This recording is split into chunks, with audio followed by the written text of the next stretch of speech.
తిరుమలలో తరచూ చట్ట వ్యతిరేక కార్యక్రమాలు జరుగుతూనే ఉన్నాయని వైసీపీ నేత భూమన కరుణాకర్ రెడ్డి మండిపడ్డారు.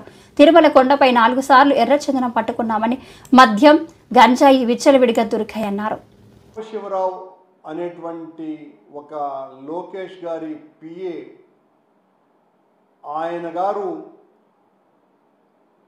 పిఎస్ టు సిఎంఓ అన్న పేరుతో ప్రతిరోజు దాదాపు 10 నుంచి 12 ఉత్తరాలు పంపిస్తూ వాటికంతా కూడా విఐపి దర్శనాలు ఏర్పాట్లు చేస్తూ ఇంకా అనేక రకాలైనటువంటి సేవా దర్శనాలన్నీ కూడా ఏర్పాటు చేయటం అన్నది చాలా రెడ్ హ్యాండెడ్గా దొరకటం జరిగింది.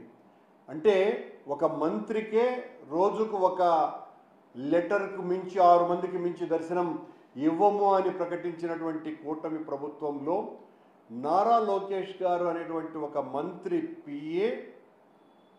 పిఎస్ టు సిఎంఓ అన్న పేరుతో రోజుకు 10 నుంచి 12 లెటర్లు దర్శనానికి పంపిస్తున్నారంటే, మా కాలంలో ఏమో విపరీతమైనటువంటి విఐపి దర్శనాలు చేసినారు అని చంద్రబాబు నాయుడు గారు, పవన్ కళ్యాణ్ గారు మాట్లాడినారు. ఈ రోజున మా కాలంలో 4,000 నుంచి 5,000 దర్శనాలకు లోపే మేము దర్శనాలు విఐపీలకు ఏర్పాటు చేస్తే, ఈ రోజున 6,000 నుంచి 7,500 మందికి పైగా అనునిత్యము కూడా వీళ్ళు విఐపి దర్శనాలని ఏర్పాటు చేస్తున్నారు. అందులో కూడా వీళ్లకు కావలసినటువంటి, వీళ్లకు సేవ చేసినటువంటి వాళ్ళకే ఈ విఐపి సిఫార్సు దర్శనాలను చేస్తున్నారు. అంటే ఎంత అరాచకంగా వ్యవహరిస్తున్నారు ఒక దర్శనాల విషయంలోనే అని చాలా స్పష్టంగా దీన్ని బట్టి చూస్తే అర్థమవుతుంది.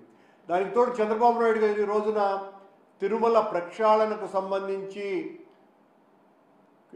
టీటీడీ చైర్మన్ గారిని, ఎగ్జిక్యూటివ్ ఆఫీసర్ గారిని, అలాగే అడిషనల్ ఈఓ గారిని, వీళ్ళ ముగ్గురితో కూడా ఓ సమీక్షా సమావేశం నిర్వహిస్తున్నారు. ఏం ప్రక్షాళన గురించి వీళ్ళు చేస్తున్నటువంటి ప్రక్షాళన ఏంది? ఈ 10 నెలల కాలంలో మీరు కొండ మీద మీ పాలన వలన ఇన్ని తప్పులు కావు. ఒకవైపున టూరిజంని డెవలప్ చేయడానికి బోటింగ్ వ్యవహారం కానీ, దాని మీద మాట్లాడినటువంటి అటవీ శాఖ అధికారి ఇక్కడ చట్ట వ్యతిరేక